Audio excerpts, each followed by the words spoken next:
Okay, friends, so here we are. We are leaving Omar and Dee's place, and we're heading to, what's the name of that area? Wellington. Wellington. Yeah. Wellington. We have had wonderful days up here with our friends, great friends, and now I want to just discuss with Omar his heart attack episode. We have something in common, although his was a little sharper than mine. So, Opie, I'm glad that you're still in the land of the living like myself. Yeah. And I just want to say, it was great being here.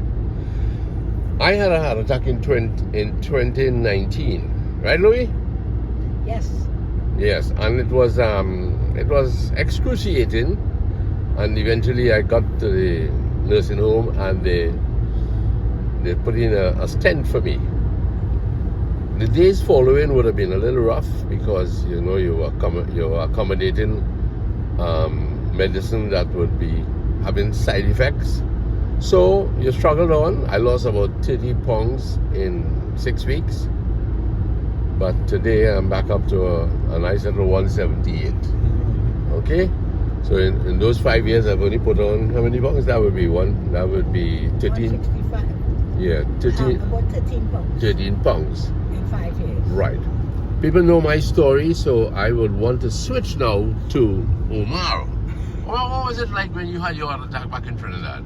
Well, it was terrible, right? Mm-hmm. But as you was talking about recuperating with the different medication, they do have side effect upon you. So I was told in the hospital that anytime you feel any different or anything, get yourself back up here.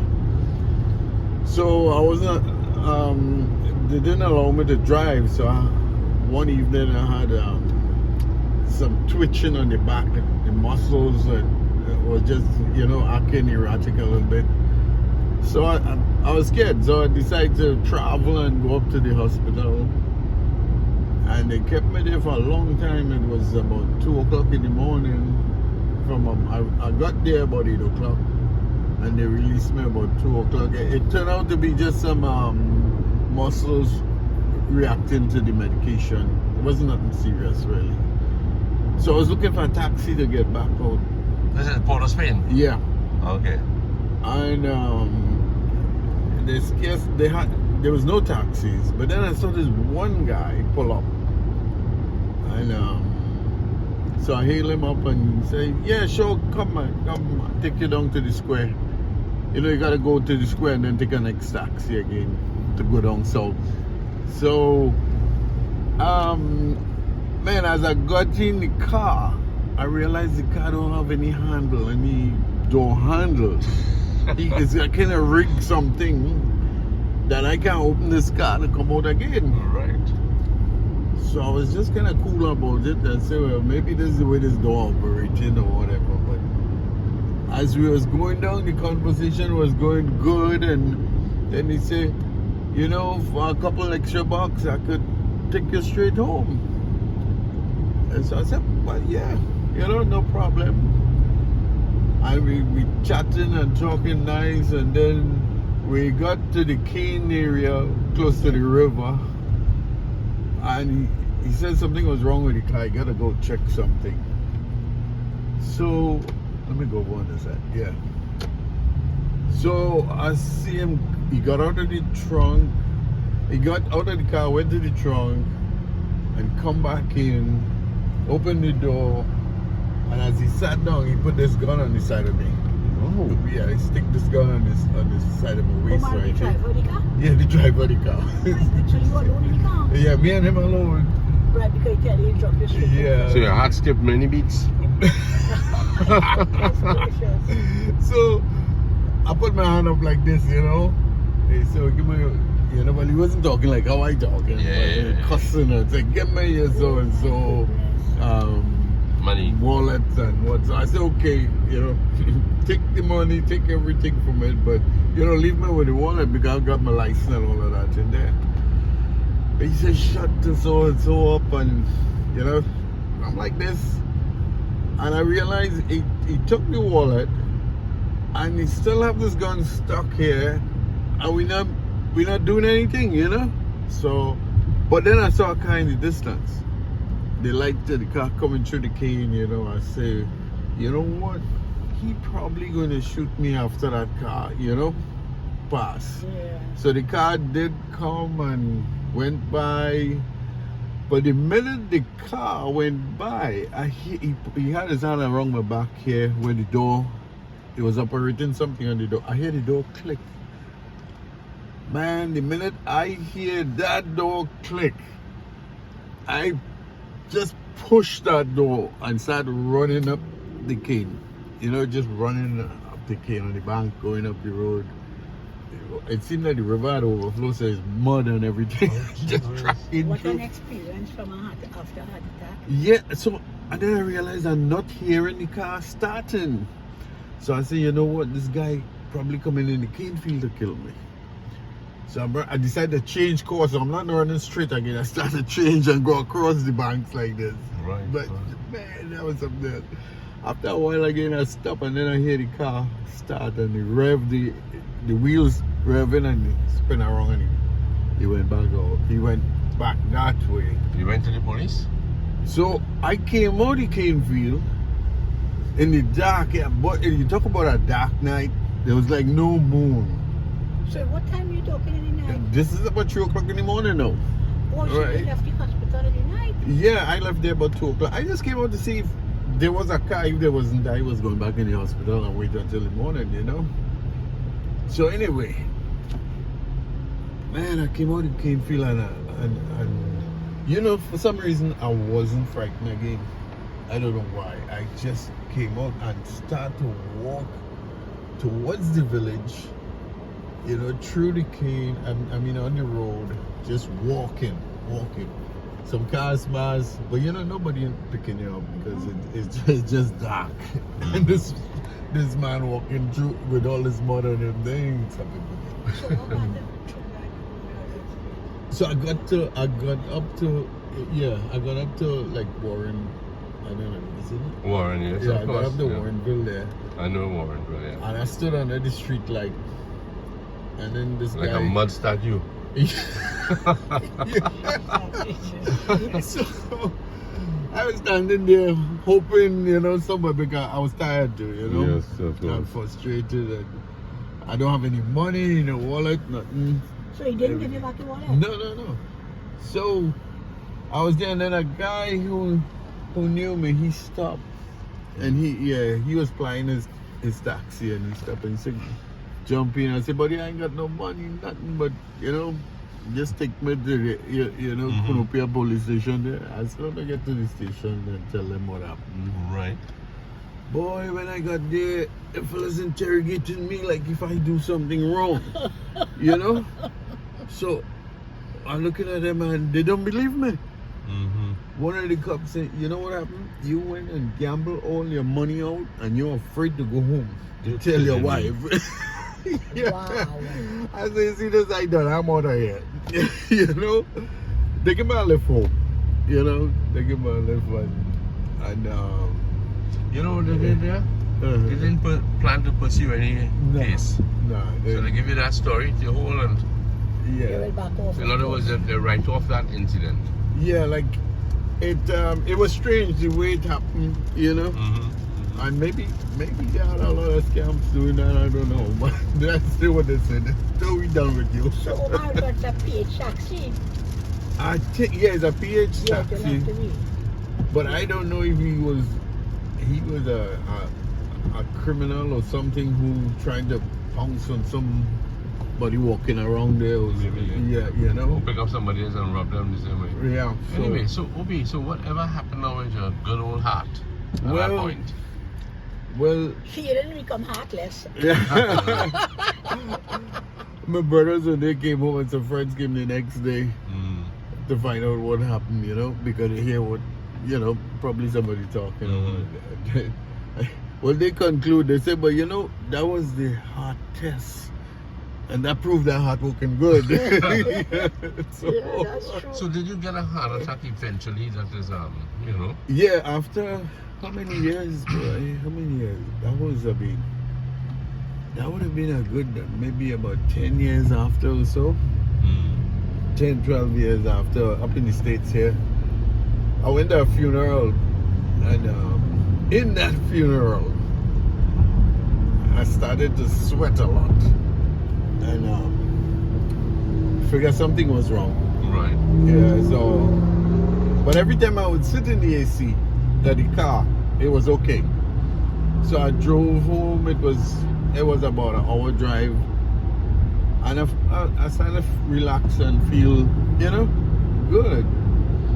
And the next day I planned to go by the doctor, but I didn't. I went on the job. And then the wife, she came and picked me up and she said, get in this car here, you're going to the doctor. So, it's all right.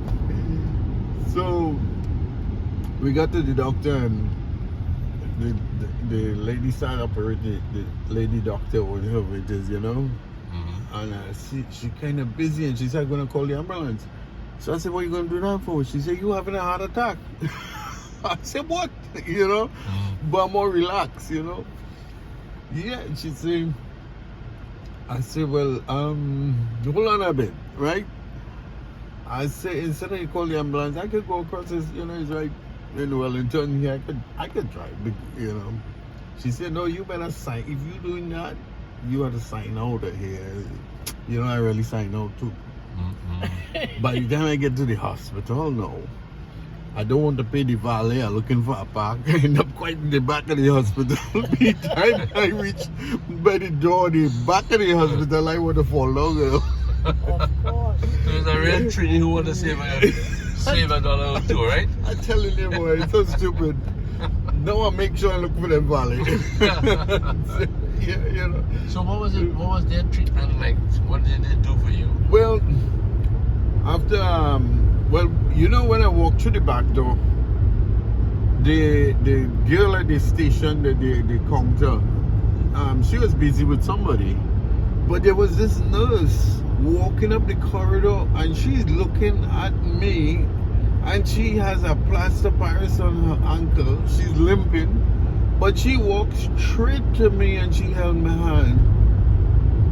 And she's looking at me. I don't know if my feet just changed or what, You look pale. And she held his hand in mine and she walked me down the road straight to the emergency section there. Yes. Yeah. And then She was a patient? no, she was a nurse. Oh. Yeah. Okay. And she's limping, And she took me down the road there. Well, profession man. Yeah, so anyway, they started taking care of me there. So I started to feel better, and they relaxed me, and then they come and they examined me, and they had me. I think whatever they did, they had me feeling a little better. Right. Maybe they slowed down the attack, give me something to slow it down or whatever. Then the doctor came and they said they're going to do some tests and different, when they had to do a whole bunch of blood work and this and that and really see what's going on and stuff. So they concluded that you have a blockage. So that is not a big deal now, we'll put some stent, we'll go up in there, we'll put some stent in you, and you could be all right, couple of days, you could be out of here, right? So I'm feeling good. I said, well, nice, I'll be out of here in a couple of days. This modern science thing, So I think it's a day after they prepare me to go into surgery and whatnot. I know. So they sedate me, whatever, and the next day I got up about 10, 11, somewhere around there, and these doctors and trainees and whatever around the bed, and the main doctor who was speaking to me before, old Indian lady, she says, she's shaking her head and looking at me like this. She said, we went up in there, but we can't do nothing for you. I said, what? She said, yeah, it's too rounded out, so we're gonna have to send you over to JFK. They're gonna have to cut you open, my soul, Lord. Just the thought about that. Yeah, so anyway, they sent me over there, shipped me over there, take the ambulance, went over there, and then they in a couple days time they operate, the plant operate and whatnot. Mm-hmm. Yeah, but I was really scared because I understand they cutting this bone in the middle here, you know. Mm-hmm. They opening you up here, straight here, and going in there, grab that heart, take it out, and repair what they had to repair, and put you on a machine and all of these things. So how was your recuperation? Oh period? gosh, man, that recuperation was harder than Serious? the actual. I mean, they didn't feel anything in the operation, but when you get up in ICU, man, it was painful. Painful. I was crying out to the nurse for some more painkillers, but she was going, no, you got enough, you know, you got enough. You're good. And then somebody come in, one of these young nurses, and she said, "Get up." I said, "What?" I'm always in this, you know, I'm full of pain. I can't move. I think I can't move. Because you had open heart. Yeah, she said, "Get up." I said, "No." She said, "Let me tell you, you have to get up because we want to make sure the heart is functioning. You Right. know, So you must move. you had to move." So I get up, I crawl out of bed, and I stand up now. She said, "Okay, march." What the heck is this now?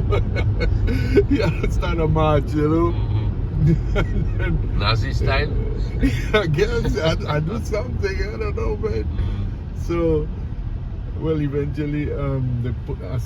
I went back. They said, "Okay, I see two doctors over nodding their head, and maybe they was watching or whatever, you know." Right. Then they wheeled me out into. Yeah. But the funny thing, I went in the hospital walking. The next day, I couldn't walk, and they said this is a normal thing. So it was strange for me. Now a guy had to come with a harness and harness me up, and he's holding me in the back there, and I'm learning to walk, and I'm struggling with this because I went in the hospital walking, you know. So this is after. Yeah, after the operation. So now I want to practice on my own to walk. So one night, you know, after a couple of days session, one night I decided, I said, I have to learn to walk. And the fellow keep telling me that. He said, you gotta start to help me. Yeah. Go ahead, sorry. I kind of accidentally took it off. Go ahead. Yeah. I'll get it clip here. Yeah. So one night I got off the bed, but you know they have this gong. You wear this gong, right? So I ain't got nobody to clip it in the back of me. And I crawling up with a walker up by the nurse station up there. I'm going up there. And I turn around. Well, the whole back open, you know.